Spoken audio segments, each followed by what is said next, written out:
لیا جائے، میرا نام مبارک آئے کسی ذکر میں اور مجھ پر درود نہ پڑے۔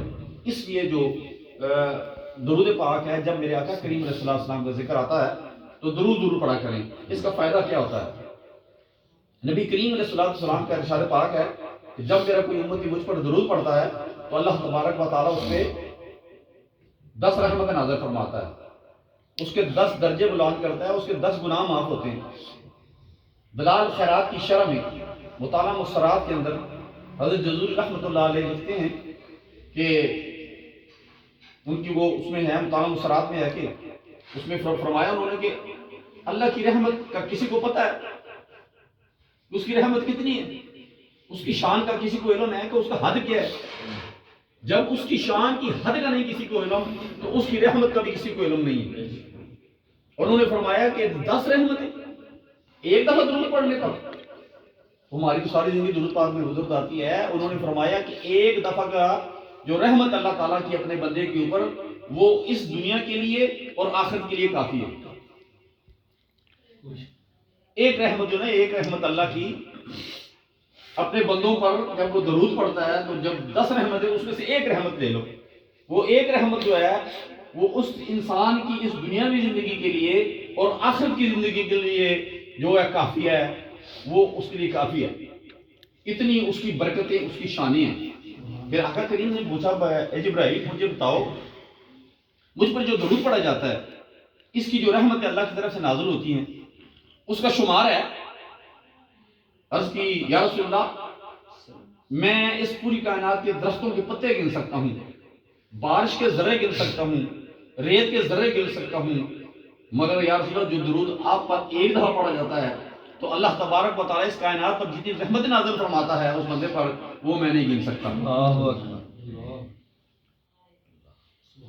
اور پھر میرے آقا نے فرمایا جو بندہ، جو میرا امت مجھ پر درود پاک پڑھے گا کثرت کے ساتھ، میرے آقا کریم علیہ الصلوۃ والسلام نے سیدھے ہاتھ کی 2 انگلیاں شہادت والی اور درمیان والی کو ایسے اوپر کر کے دکھایا اپنے صحابہ کو کہ میرے صحابہ وہ آدمی میرا وہ امتی میرے ساتھ اس طرح جنت میں رہے گا جس طرح یہ میری 2 انگلیاں جڑی ہوئی۔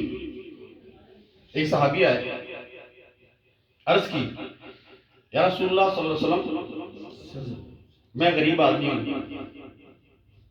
میں مزدوری کرتا ہوں، میرے پاس اتنا وقت نہیں ہے کہ میں سارا وقت آپ پر درود پڑھوں، تو میں نے اپنے جو میرا وقت ہے اس میں 4 حصے کر لیے۔ یا رسول اللہ میں ایک حصہ پر درود پڑھوں گا اور 3 حصے میں اپنے بچوں کے لیے روزی وغیرہ اور دوسرے معمولات کروں گا۔ میرے آقا کریم نے ارشاد فرمایا، قربان جاؤں آقا سے، فرمایا اے میرے صحابی بہت اچھی بات کی آپ نے، مگر آپ اس میں اگر تھوڑا سا اضافہ کر لیں تو آپ کے لیے بہتر ہے۔ میرے آقا نے حکم نہیں فرمایا نہیں تم یہ کیا کہہ رہے ہو، اگر یہ بہت اچھی تم نے بات کی ہے مگر تھوڑا سا اضافہ کر لو تمہارے لیے بہتر ہے۔ اس نے کہا یا رسول اللہ اب میں اس کے کروں گا 4 حصے وقت کے، 2 حصہ میں آپ پر درود پڑھوں گا، 2 حصے میں کام پہ لگاؤں گا۔ میرے آقا نے فرمایا میرے صحابی بڑی خوبصورت بات کی ہے مگر تم اگر تھوڑا سا اس میں اضافہ کر لو تو تمہارے لیے بہت بہتر ہے۔ اس صحابی نے کہا یا رسول اللہ اب میں اپنے وقت کے 3 حصے جو ہیں وہ میں آپ پر درود پڑھوں گا اور ایک حصہ اپنے لیے میں نے بچوں کے لیے بچایا۔ میرے آقا نے ارشاد فرمایا میرے صحابی بڑی خوبصورت بات کی ہے مگر اگر تم تھوڑا سا اس میں اور اضافہ کر لو تو تمہارے لیے بہت بہتر ہے۔ اس نے کہا یا رسول اللہ میرے ماں باپ قربان ہو، اب میں کائنات کا کوئی کام نہیں کروں گا، میں سارا دن ساری رات ساری زندگی ہر وقت ہر لمحہ ہر لحظہ آپ پر درود پڑھوں گا۔ میرے آقا نے کیا ارشاد فرمایا؟ سنو جواب سننے والا ہے۔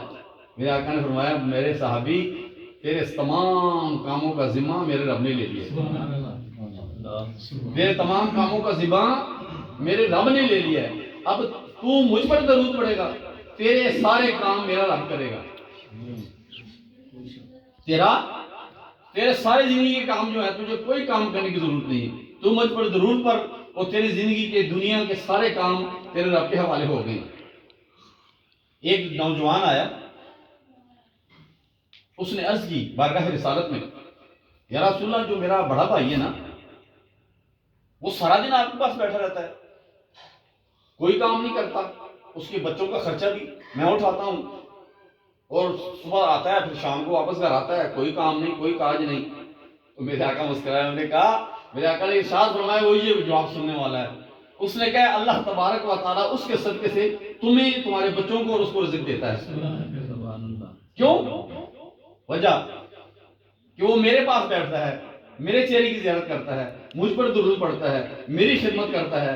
اس صلے کی وجہ سے اللہ تمہیں بھی رزق دیتا ہے، تمہارے بچوں کو بھی رزق دیتا ہے، اس کو بھی رزق دیتا ہے. تمہاری طرف سے اس کو رزق نہیں ملتا، اس کی وجہ سے ملتا ہے. میرے آقا کی صحبت کی کتنی شان ہے کہ جو آقا کا غلام بن گیا، اللہ نے اس کے کاموں کے ذمے حضرت ربیہ رضی اللہ تعالیٰ عنہ، محبوب کریم علیہ السلام محبوب ترین صحابی ہیں. اور کیا کرتے تھے؟ سحری کے ٹائم آقا کریم علیہ السلام کو وضو کرایا کرتے تھے. سبحان اللہ. وضو کرایا کرتے. ایک دن سحری کو وقت تھا، وضو کرایا تو رحمت مصطفیٰ صلی اللہ علیہ وسلم جوش میں آ گئی. ارشاد فرمایا ربیہ سل سوال سے نکلا ہے اور سوال سل سے نکلا ہے. اے ربیہ سل، ربیہ مانگو، کیا مانگتے ہو؟ اس نے کہا یعنی دنیا تو گزر جائے گی. عرض کیا رسول اللہ جنت میں آپ کے ساتھ مانگتا ہوں. میرے آقا کریم علیہ السلام نے فرمایا سجدوں کے ساتھ میری مدد کرو، تمہیں جنت عطا ہوگی میرے ساتھ. سجدوں کے ساتھ کیا مطلب ہے؟ کثرت کے ساتھ نفل پڑھو، اپنے فرائض کے علاوہ کثرت کے ساتھ نفل پڑھو. اور حدیث قدسی بھی ہے نا، اللہ ارشاد فرماتا ہے جب میرا بندہ فرضوں کا نام نہیں لیا اللہ نے ارشاد فرمایا جو میرا بندہ نفل پڑھتے پڑھتے پڑھتے پڑھتے میرے قریب آ جاتا ہے، میرا قرب حاصل کر لیتا ہے، میں اس کے ہاتھ بن جاتا ہوں، میں اس کی زبان بن جاتا ہوں، میں اس کی نظر بن جاتا ہوں، میں اس کے پیر بن جاتا ہوں، میں اس کے ہاتھ بن جاتا ہوں. یہ نہیں کہ وہ یعنی صحیح طریقے سے اس میں اللہ کی قوت آ جاتی ہے، اس کے نظر میں، اس کے ہاتھوں میں، اس کے چلنے میں، اس کے بولنے میں، اس کے دیکھنے میں. وہ کیا ہے جو حدیث قدسی ہے، امام جلال الدین سیوطی جامع صغیر میں لکھتے ہیں اس کے بارے میں اتقوا من فراست المومن فانه ينظر بنور اللہ، کہ مومن کی فراست سے ڈرو کہ وہ اللہ کے نور سے دیکھتا ہے. وہ نور ہے جو اللہ نے فرمایا کہ اس کو اللہ اتنی وسعت عطا فرما دیتا ہے کہ اس کے سامنے پھر کوئی چیز پردہ نہیں ہوتا. اس لیے تو حضرت مجدد ثانی شیخ صدی فرماتے ہیں یہ پوری کائنات میرے ہاتھ میں، میرے سامنے ایسے جیسے ہتھیلی میں رائی کا دانہ ہو. اور غوث پاک نے بھی فرمایا، میرے غوث نے فرمایا کہ پوری کائنات کا خردل، اس کو خردل سرسوں کا جو بیج ہوتا ہے اس کو بولتے ہیں کہ میرے سامنے یہ اس طرح ہے جیسے سرسوں کا بیج ہوتا ہے. غوث پاک نے فرمایا یہ کیا ہے؟ یہ وہ ہے جو قرب ہے. میرے غوث پاک نے 25 سال جنگلوں میں درختوں کے پتے کھا کر اللہ کی عبادت کی. 25 سال درختوں کے پتے کھا کر. وہ کہتے ہیں کئی مہینے پیاسا رہتا تھا. یہ کیا ہے؟ محمد کریم علیہ السلام کی غلامی ہے. اس لیے ابو ہریرہ میں جو اصل بات میں آنا چاہتا تھا وہ میں آپ کو بتانا چاہتا ہوں، وہ یہ ہے کہ آقا کریم علیہ السلام ادب کا میں بتاتا ہوں کہ ادب کتنا تھا صحابہ کرام میں. وہ کہتے ہیں نا با ادب با مراد، بے ادب بے مراد. یہ مثال بڑی مشہور ہے. آقا فرماتے تھے میرے صحابہ مجھ سے دین سیکھو، مجھ سے سوال کیا کرو.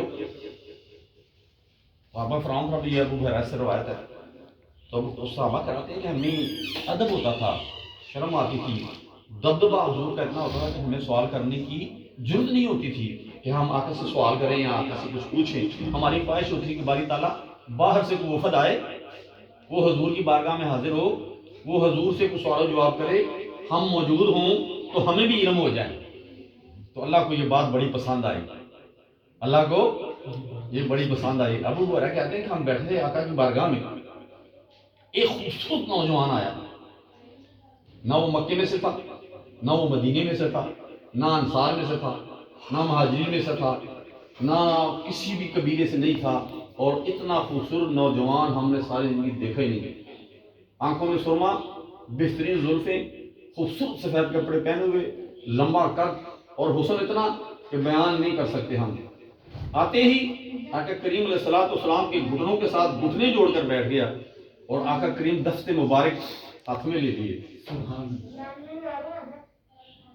ہم سارے ایک دوسرے کو دیکھنے لگے کہ یہ جوان کون ہے، اتنی اس کے دیدہ دلیری کے سامنے ساتھ وہ آیا.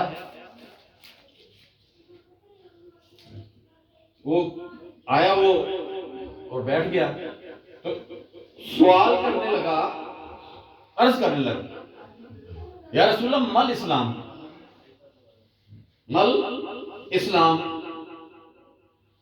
میرے آقا نے فرمایا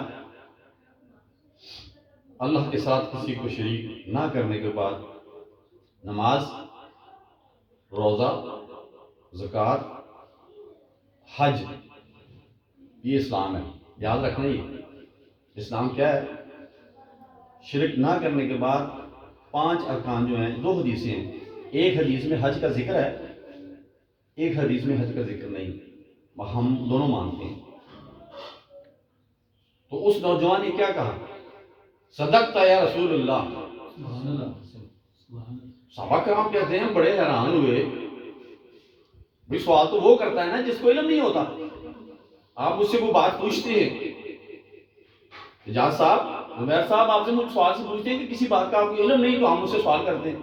کہتا ہے عجیب آدمی ہے، خود ہی سوال کرتا ہے. صدقت یا رسول اللہ، یا رسول اللہ آپ نے سچ فرمایا. پھر اس نے کہا مل اسلام یا رسول اللہ، مل دین یا رسول اللہ. میرے آقا صلی اللہ علیہ وسلم نے مل ایمان، ایمان کی بات کی. مل ایمان یا رسول اللہ. میرے آقا صلی اللہ علیہ وسلم نے فرمایا اللہ پر ایمان، اس کے نبیوں پر ایمان، اس کی کتابوں پر ایمان، اس کے فرشتوں پر ایمان، شر اور خیر پر ایمان، مرنے پر ایمان اور مرنے کے بعد جی اٹھنے پر ایمان. یہ ایمان ہے. ایمان دراصل کہتے ہیں یقین کو. اگر آپ الف اور یہ ہٹا دیں تو مان رہ جاتا ہے، مان رہ جاتا ہے. تو اس نے کہا صدقت یا رسول اللہ. صحابہ کرام عرض کرنے لگے ایک دوسرے دیکھنے لگے یار یہ کتنا عجیب آدمی ہے، خود سوال کرتا ہے پھر بھی خود کہتا ہے صدقت یا رسول اللہ. پھر اس نے تیسرا سوال کیا من احسان، مل احسان یا رسول اللہ. میرے آقا کریم علیہ الصلوۃ والسلام احسان یہ ہے کہ جب تم اللہ کی بارگاہ میں حاضر ہو تو ایسا تصور کرے کہ میں اپنے رب کو دیکھ رہا ہوں، میں اپنے رب کو دیکھ رہا ہوں، میرا رب میرے سامنے ہے اور میں اس کی عبادت کر رہا ہوں. مگر اگر یہ ممکن نہ ہو، تم میں اتنی استعداد نہ ہو، اتنا مقام اور مرتبہ نہ ہو کہ تم رب کو دیکھ سکو، تو یہ ضرور جان لو کہ تیرا رب تجھے دیکھ رہا ہے. جب تو یہ کرے گا نا پھر تو بھٹکے گا نہیں. اس نے کہا صدقت یا رسول اللہ. اس نے اتنی بات کی، سلام عرض کیا، اٹھ کے چلا گیا. جب تھوڑی دیر گیا، باہر نکل گیا، نظروں سے اوجھل ہو گیا، تو آقا دو جہان محبوب کائنات رحمت عالم صلی اللہ علیہ وسلم نے ارشاد فرمایا میرے صحابہ جانتے ہو یہ کون تھا؟ عرض کیا ہے یا رسول اللہ ہمارے ماں باپ قربان ہو، میں تو نہیں پتہ یہ کون تھا، مگر یہ ہم میں کسی میں تھا نہیں، کسی میں سے. فرمایا یہ جبرائیل تھا. یہ بشیر صورت میں ہے، یہ جبرائیل تھا، تمہیں دین سکھانے آیا تھا، تمہیں تمہارا دین سکھانے آیا تھا. یعنی وہ بات اللہ کو اتنی پسند آ گئی کہ میرے صحابہ دین سیکھنا چاہتے ہیں مگر میرے محبوب کا ادب کرتے ہیں تو ادب کی خاطر بولتے نہیں ہیں. اس لیے اللہ تبارک و تعالیٰ سے درخواست ہے، اللہ تعالیٰ سے التجا ہے، اللہ تبارک و تعالیٰ اپنے حبیب کریم علیہ الصلوۃ والسلام کے صدقے سے ہمیں اپنے محبوب کریم علیہ الصلوۃ والسلام کی سچی اتباع، اطاعت، سنتوں پر عمل، اور جو میرے آقا کریم علیہ الصلوۃ والسلام کے ارشاد فرمائے اس پر عمل. ایک ہوتا ہے اتباع، ایک ہوتی ہے اطاعت. اطاعت یہ ہے کہ وہ کہتا ہے یہ فلانا بندہ بڑا اطاعت گزار ہے. اطاعت سے مطلب وہ جو آپ کو حکم دیتا ہے آپ اس کو بجا لاتے ہیں، اس میں کوتاہی نہیں کرتے، اس کو کہتے ہیں اطاعت. اور اتباع کیا ہے؟ اتباع یہ ہے کہ جیسے اس کے اعمال ہیں، جیسے اس کی سیرت ہے، اس سیرت کو ایسے ہی اپنا لینا. وہ آدمی آپ کا دوست کوئی بھی ہو، وہ آقا کریم علیہ الصلوۃ ذات مبارک ہو، جو قدم اٹھایا اس قدم پر قدم رکھا، اس طرح کا قدم رکھا، اس طرح کا عمل کیا، اس کو کہتے ہیں اتباع.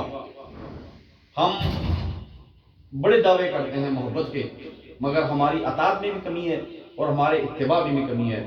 میری دعا ہے کہ اللہ تبارک و تعالی ہمیں آقا کریم علیہ الصلوۃ والسلام کی سچی پکی اطاعت اور اتباع اور غلامی اور ادب نصیب فرمائے، اور یہی ہماری کامیابی کا زینہ ہے اور اسی سے ہماری نجات ہے. اللہ تبارک و تعالیٰ میرے تمام دوستوں کو اور مجھے بھی اس پر عمل کرنے کی توفیق عطا فرمائے.